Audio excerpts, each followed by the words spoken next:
All right, just got the global publisher subscriber system working. So let me go over this real quick for my own sake. All right, so here's what we have. Right away when I turn it on, I did a quick test just to go faster. This is me panicking here, but this event captured is good. So what's happening is the HUD here is subscribing itself to the event main menu bounds hit. And then I have all these logs because I was struggling. So I'm going to delete all of those and make sure it still works and everything. Here in a second. So if I scroll to the left and it hits and there's all these logs, again from just Bonanza testing, but this event captured. Okay, so what is that doing? So if you look at this settings gear up here in the top, all right, so see how it's the direction it's rotating. So it's rotating clockwise. And if I hit the boundary, now it is rotating the opposite direction. So it works, which is the only thing I have it doing right now, but I'm going to have it do some more interesting things like spawn menus. And this is rotating now clockwise, so they're going the opposite way.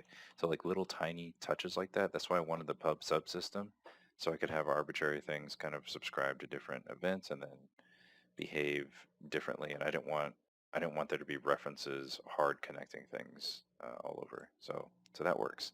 All right, now to kind of clean it up and review so that I can see what worked and what didn't work. Okay, so first off, whether or not storing this in the GI is the correct place is a good question, but I struggle between putting it in the game mode, which is in here. So I struggled putting it in the game mode or the game instance. Some light reading that I'd done suggested that this is kind of like server code. So it may have references to the GIs, and the GIs are meant for like local handling. And since I already have my own, before it coming into Unreal, I already wrote a server for Stopinion, so I don't really. I'm gonna try and keep this lightweight. I'm not really sure what to put in here. Maybe it's just some really high-level globals or something, and then I'll try and put instance-specific stuff in here, which just seems instance specific, like these entities that are in runtime are local. So hopefully I got this right, but I put the pub subsystem here. And so it's just two functions currently. There's a subscribe, and so we have any entity we want, which currently is just a UI entity. On initialization, we would subscribe to a number of things, and I need to maybe, because we're going to subscribe to a lot of things probably. So like I don't know, maybe having a list in here instead of just, hmm. For now, it's just, one subscribe function for one event. And so what subscribe will do, if we go back to BPGI, is we're going to cast it to a BPI subscriber, which this is going to be a just global catch-all for any subscription method. So right now I just have these things, and I'll just add any other interface items for the subscriber. So it's global, so it'll have a full list of everything. So if you're a subscriber for one, then you could be a subscriber for all. So it should be really easy to just add things here and there. So I can be shooting myself in the foot there too, but we'll see how that goes. Um, if we have a subscribers array, so what I was doing before and what didn't work is I had subscribers set up as a map, and for whatever reason, storing an object reference in that struct was not working. So I took it out of the struct. And so now we have a plain list of objects, and I just need to know what index that object is at. So what this top part does is it checks to see if it's already in there, and if it's not, then it will add it. It'll add it to the list. Um, so something else to consider here. I was doing a make array, which I can't see why this would be the issue, but I was doing a make array, and then I was doing a set at the end of this here. And so I stopped doing that. So I don't know if that was the reason for this. I'm still doing that over here, but these are more primitive types. And so it's just working with integers. And so what this bottom part's doing, so all of this is just debug stuff. I can delete this now because that works. I guess I could leave one debug for pub sub on there saying, hey, I successfully subscribed. So debug pub sub, and we'll say, let's do a string append, and we'll say new subscriber for, let's add some pins here. New subscriber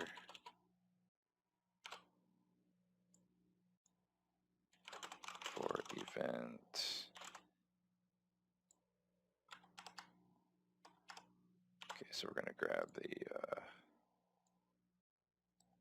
subscriber name here, which I should be able to pull right here off of this object. So I think I can just, yeah, get display name. So there's that. And then we'll grab the event name and just put it in here. So we'll get us a little debug log. And then this will be, I can turn this off by just removing the flag from the object and we'll stop logging. Okay. So we can leave that on. Or maybe this is new subscriber. Yeah, oh yeah, new subscriber. Okay, yeah, this is when a subscriber first subscribes ever to anything, and they only get added to this array once ever. So they get assigned an ID right here, and then that becomes their permanent ID. Okay, so then over here, I should probably do something for that. Cast failed to let myself know. I'll come back to that. Oh, man, this is crazy messy looking. I hate it. After that, we have the original subscriber ID map, and this is where the magic's at. So we use a string for the map, and then we collect an integer ID for the subscriber and store a list of ints, which is just a list of IDs in this, and that doesn't seem to get corrupted. So a struct can handle those primitive types, or this map can handle the primitive types as well. When I did a map of structs, which contained a list of subscriber objects, that did not work. And I feel like it should have worked, but it didn't. So actually that's still lingering on the, let me delete that because it's not being used anymore. So we'll get rid of the, so that last thing was an interface. It was an object list, but I did try and mess around with the interface list as well, which I read doesn't work anymore as of Unreal 5. So get rid of that so it's not confusing, as confusing. So we get this part and we stuff it back into this map, which is going to have a string with the event name and then a list with the IDs, and it just gives us back the out count. So whenever we go to publish, which I believe is in BP player currently. Come on. Okay, yeah, BP player, and over here there's this calc reverse bounds, and so if it's inbounds, then it'll continue with regular screen moving behavior, camera moving behavior, but if not, then it tries to correct it to keep it inside the boundary, and that's when I'm just firing off this event hard-coded as left. And so now what I'm going to do is come in and figure out, based on the direction, whether it's like left or right or up or down, and then put that string in as the event data table. The next thing I might try and do is, instead of just doing like it's like basically like a little Excel spreadsheet here, if I can change this to be like a struct, that would maybe feel better, to where it's more defined, and then those functions, those interfaces, would be a lot smoother. So I'm not having to do all these casting types, especially when we get into more complex types. I feel like this is not going to carry over super well. So if we ever need to pass in references or something. So I'm going to try to convert this into a struct and then see if I can.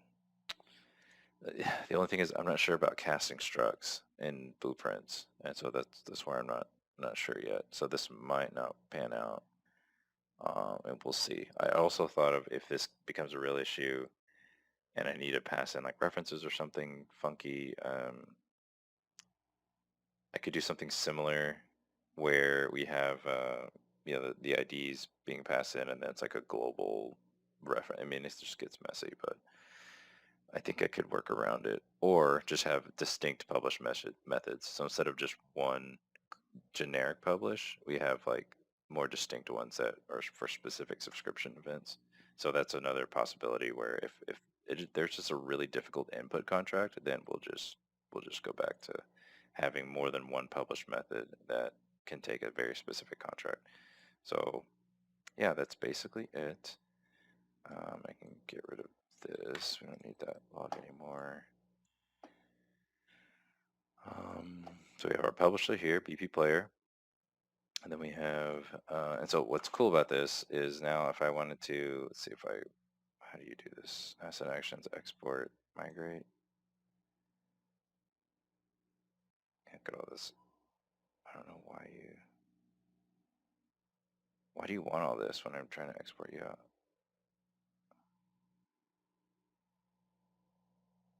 Yeah, I don't know what the heck's going on with that. What did I do to make BP player care about the texture files? Like seriously?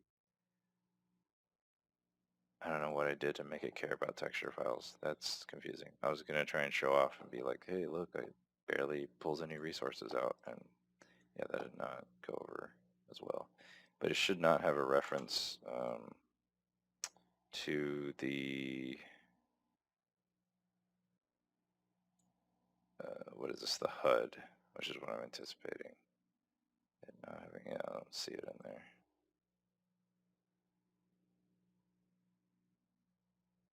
So at least there's that. Yeah, I don't know why it's got a reference to like the G. The GI, actually I can see that because I think it's pulling it for the controls. So, because I copied this from crop out, so it's still got some of that grabby behavior.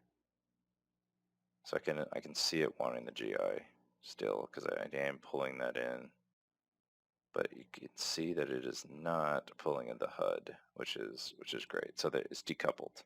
So that's cool. So the BP player is kind of my first complicated blueprint, and then I started to diverge it away from crop out. But so yeah, now we have this publish event here, and it is decoupled from the HUD. So that's a good and bad thing. Like it's, the behavior is connected, but I kind of prefer it that way. That's how the other setup was in Unity. Okay, this video is getting long. It worked. Let me do one last thing, and then I can start like programming the menu proper. Get rid of some of these logs. Oh, this is so cool. Awesome.